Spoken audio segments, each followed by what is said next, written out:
Skippyjon Jones.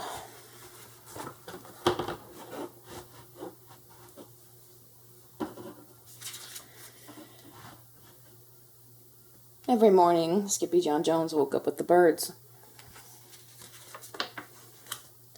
And this did not please his mother at all. "Get yourself down here right now, Mr. Kitten Britches," ordered Mama Junebug Jones.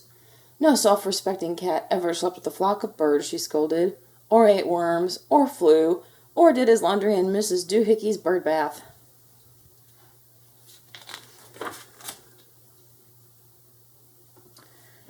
The lecture went on and on, as usual. "You've got to do some serious thinking before you leave this room, Mr. Fuzzy Pants," said his mother, "about just what it means to be a cat. Not a bird, not a mouse, or a grouse, not a moose, or a goose, not a rat, or a bat. You need to think about just what it means to be a Siamese cat. And stay out of your closet," she added, closing the bedroom door. But once he was alone, Skippyjon Jones began to bounce and bounce and bounce on his big boy bed. "Oh, I'm Skippyjon Jones, and I bounce on my bed, and 1 or 6 times I land on my head." On his way down to earth from a gigantic big bounce, Skippyjon Jones shot past his bedroom mirror. "Holy guacamole!" exclaimed Skippyjon Jones. "What was that?"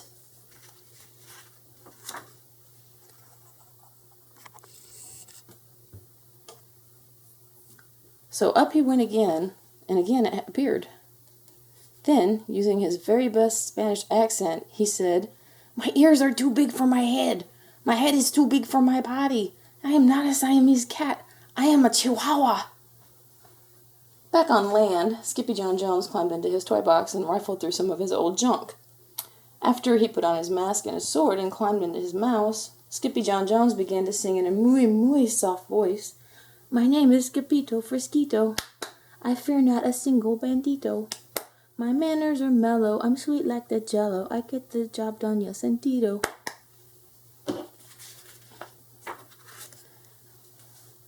Back in the kitchen, Judy, Jezebel, and Jillyboo Jones were helping Mama Junebug Jones make lunch.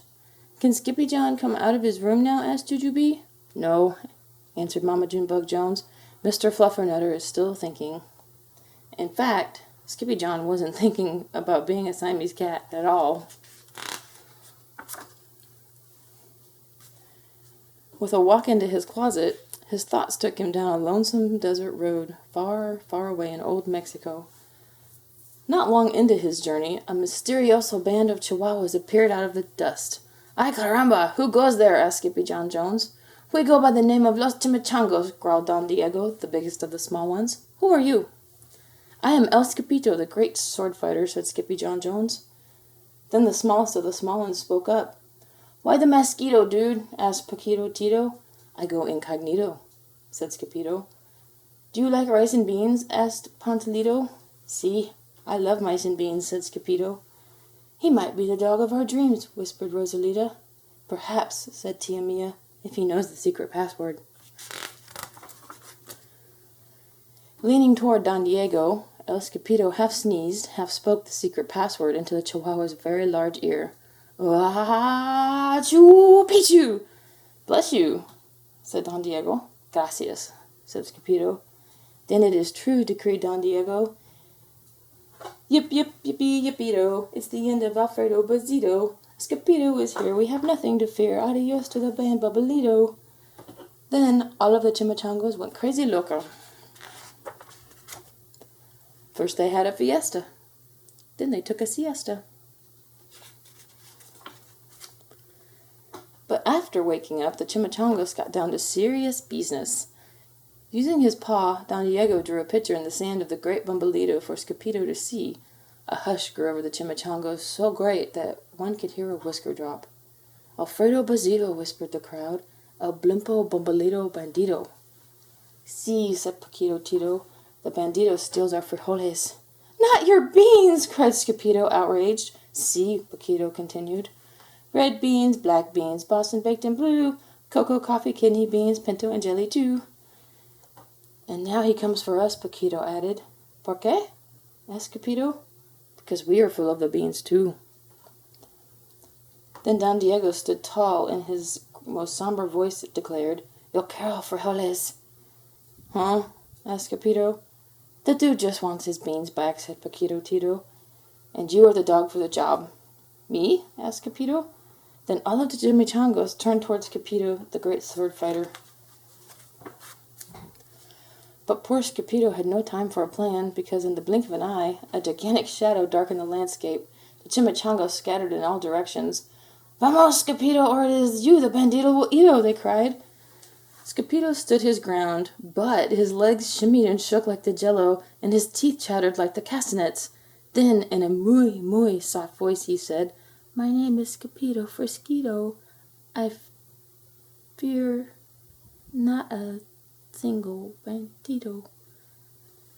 But Alfredo Bandito flew straight for Skippito until the bean-eating bandito hovered only inches away from the great sword fighter's face. Holy frijoles!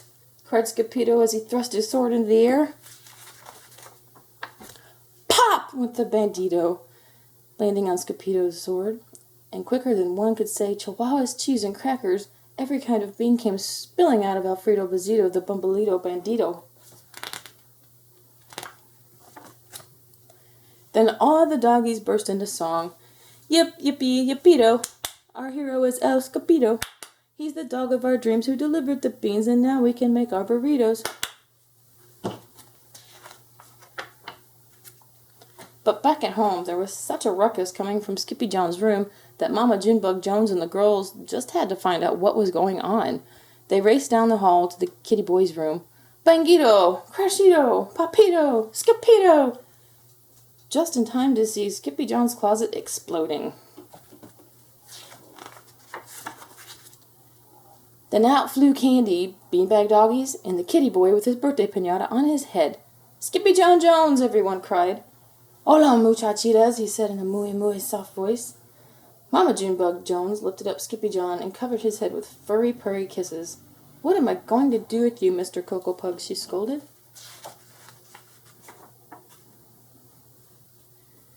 That night, when he was supposed to be going to sleep, Skippy Jon began to bounce and bounce on his big boy bed. Oh, I'm Skippyjon Jones with a mind of my own, and I'll bounce on my bed for hours. I know I'm a cat, but forget about that. Say good night, Skippyjon Jones, called his mama. Buenas noches, mis amigos, said Skippyjon Jones. The end.